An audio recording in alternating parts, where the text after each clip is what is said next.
پہلا سفرنامہ بعنوان سفرنامہ روس و چین 18ویں صدی میں ایسٹ انڈیا کمپنی کے ایک مسلمان اہلکار محمد عبداللہ کے روس اور چین کی سرزمینوں کے سفر کا بیان ہے جو اس نے ایسٹ انڈیا کمپنی کی ایما پر کیا۔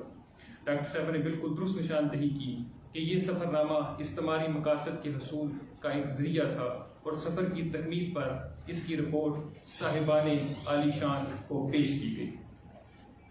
یہ سفر 2 حصوں پر مشتمل ہے جن کا احاطہ 2 تحریروں میں کیا گیا ہے، لیکن دونوں تحریروں کا کوئی عنوان نہیں، بالکل ایسے ہی جیسے سامراج کے کل پرزوں کا کوئی عنوان نہیں ہوتا، یا شاید تحریروں کو دانستہ طور پر عنوان سے محروم رکھا گیا، بالکل ایسے ہی جیسے برصغیر پاک و ہند کے باشندوں کو نوآبادیات کے تناظر میں کسی بھی ممکنہ عنوان سے محروم رکھا گیا۔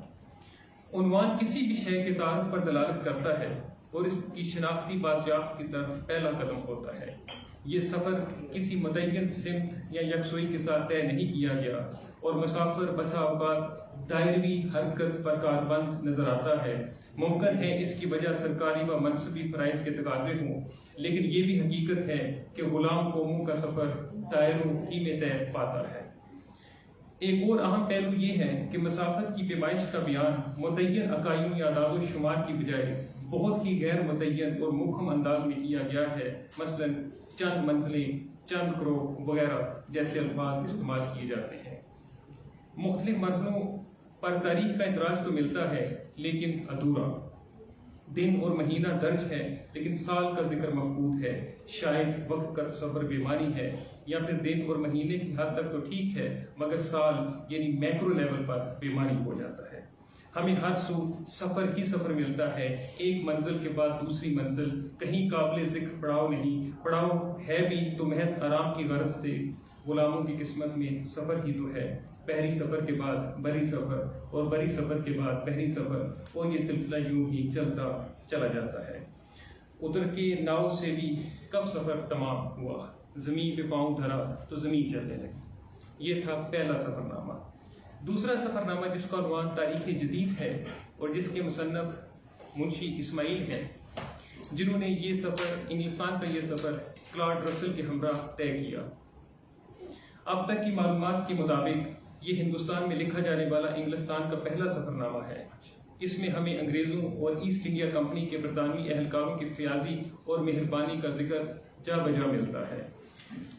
اسماعیل مذہبی رجحان رکھنے والا ایک باعمل مسلمان ہے جو انگلستان کے کعبہ خانوں میں معمول میں روا رکھی جانے والی غیبت کو بھی زنا سے سخت قرار دیتا ہے، لیکن انگریزوں بالخصوص ایسٹ انڈیا کمپنی کے اہلکاروں کے لیے ایسے القابات استعمال کرتا ہے جیسے ایک عقیدت مند مسلمان کسی ولی، کسی امام یا کسی نبی و پیغمبر کے لیے استعمال کرتا ہے۔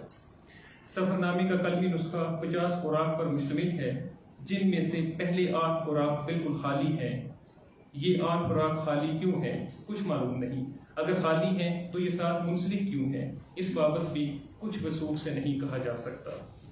ہمیں مصنف کا ارادہ تو معلوم نہیں، لیکن نوآبادیات کا رجوع زوال دیکھنے کے بعد آج جب کہ ہم اسماعیل سے 250 سال کی مسافت پر گرامشی اور اسپیوک جیسے مفکرین کے نظریات کے روبرو کھڑے ہیں تو ہم یہ کہہ سکتے ہیں کہ غلام قوموں کی زندگی میں ان گنت خالی صفحات ہوتے ہیں، لیکن ان خالی صفحوں کا ثبوت بسا اوقات تقریر سے بڑھ کر کلام کرتا ہے، یا شاید یہ افتادگان خاک کی زبانبندی کی اولین مثالوں میں سے ایک ہے۔ یہ سفرنامہ فنی اعتبار سے پہلے سفرنامے سے زیادہ متوازن اور مکمل معلوم ہوتا ہے۔ اس میں سفر کی تفاصیل کے ساتھ حالات و واقعات اور کیفیات پر بھی روشنی ڈالی گئی ہے، اگرچہ اس کا تناسب اب بھی کم ہے، لیکن ارتقاء میں یہ عبداللہ کے سفر نامے کی کڑی سے اگلی کڑی ہے۔ اس میں ادبی رنگ بہت نمایاں اور جا بجا نہایت عمدہ فارسی اشعار ملتے ہیں۔ نہ ہر جائے مرکب تواں تاختن کہ جاخا صبر بعید انداختن۔ ترجمہ: ہر جگہ گھوڑے سے حملہ نہیں کرنا چاہیے بلکہ بہت سے مقامات پر ڈھال رکھ دینی چاہیے۔ طرفہ تماشا یہ ہے کہ ان دونوں سفر ناموں میں کہیں کسی سیاسی شعور یا احساس زیاں کی کوئی رمق نظر نہیں آتی۔ ہر جگہ ایک تقدیریت کا گھنا سایہ ہے اور اس سائے میں بیٹھے رہنے کو عافیت تصور کیا جاتا ہے۔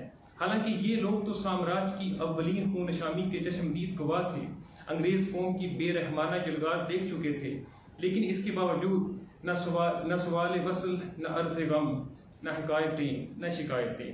سچ ہے کہ غلامی میں بدل جاتا ہے قوموں کا ضمیر، لیکن کیا اتنی جلدی؟ یقین نہیں آتا، لیکن ہم شاید کچھ زیادہ ہی حیرت کا اظہار کر گئے۔ کلکتہ کا عبداللہ ہو یا بنگال کا اسماعیل، دونوں انسان تھے۔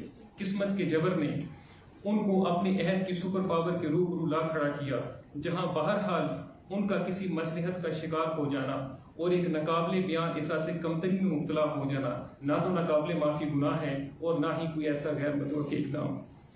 یہ سب ان کے انسان ہونے پر دلالت کرتا ہے۔ وہ یقیناً ایک عذاب شکن آزمائش میں ڈالے گئے، جس کا اندازہ ہم یہاں انتہائی آرام دہ پرتکلف ماحول میں بیٹھ کر نہیں لگا سکتے۔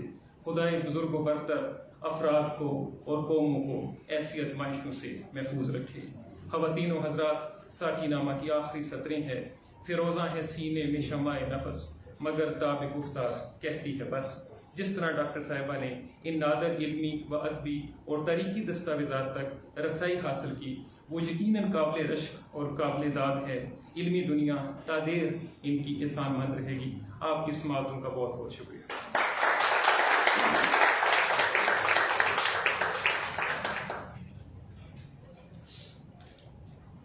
بہت شکریہ۔ یہ تھے پروفیسر ڈاکٹر جنید اصغر جامی صاحب، جنہوں نے 18ویں صدی کے 2 نعت سفر نامے پر اظہار خیال کیا۔ جیسا کہ ضیاء الحسن صاحب